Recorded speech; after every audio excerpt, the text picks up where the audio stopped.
In this review video on kinematics, we'll be talking about scalars and vectors, Newton's 3 laws of motion, how to use and interpret free body diagrams.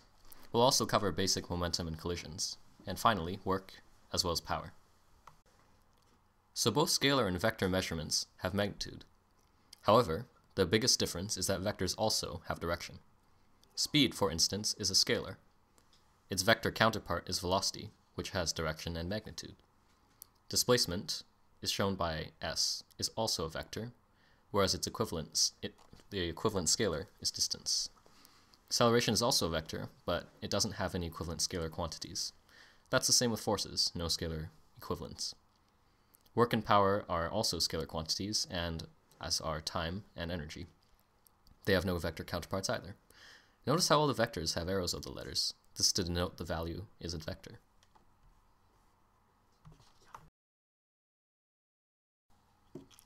Newton's first law states that an object at rest will stay at rest unless it is acted upon by another external force. So, an object sitting still will not move, and after 10 million years or any given amount of time, it'll still be there. The opposite is also true. An object in motion will stay in motion unless it's acted upon by an external force. So this means that an object with velocity v will keep going in the same direction and the same magnitude 10 million years after, as long as no force acts on that same object.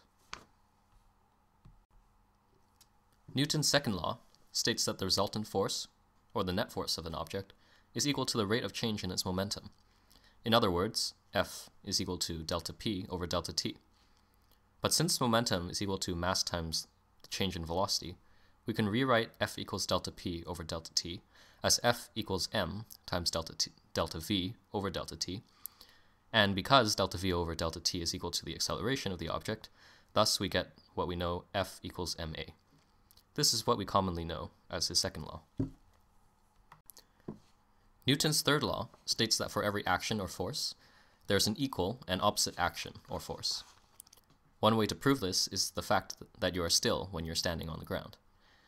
Although the earth pulls upon you and exerts the force and gives you your weight, without the reactionary force of the earth acting back on you, you should technically keep falling into the earth. This leads us into our next topic of free body diagrams. So, to draw them, first you have to draw all the forces acting upon an object. The net force is given when all the forces, magnitudes, and directions are added together. For this mass given here with a forward force and a smaller friction force, the net force is all the forces added together.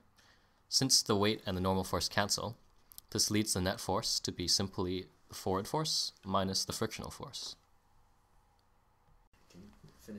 Momentum is given by the mass of an object multiplied by its velocity. This is represented by the letter p. Momentum is conserved through the law of conservation of linear momentum. This law states that the total linear momentum is always conserved in a closed system. That means that if there are no external forces acting upon it. In other words, p1 equals p2, which also equals p3, and so on and so forth. Collisions are separated into two types, elastic and inelastic collisions. In both types of collisions, the momentum is always conserved. However, whereas elastic collisions conserve kinetic energy, inelastic collisions lose some energy to sound and thermal. So, let's draw some diagrams. In the elastic collision here, we can see that they transfer momentum into each other, and thus the total momentum is also conserved. However, in the inelastic collision, the collision makes noise or heat, and in some cases will stick together. Work is defined as being done when a force moves a mass a distance in the direction of the same force. So, to represent this in equation form, the work is the dot product of net force and displacement. In other words, work equals to the force times displacement times the cosine of the angle between the force and the direction of the motion. Power is defined as the rate of transfer of energy over time. In equation form, power is equal to delta E over delta T. This can be rewritten as force times the velocity. Some common equations for different energies are as follows. Kinetic energy is half the mass times the velocity squared. Gravitational potential energy is the mass times the acceleration due to gravity times the height above the ground. Lastly, the elastic energy is equal to half the spring constant times the displacement from equilibrium squared.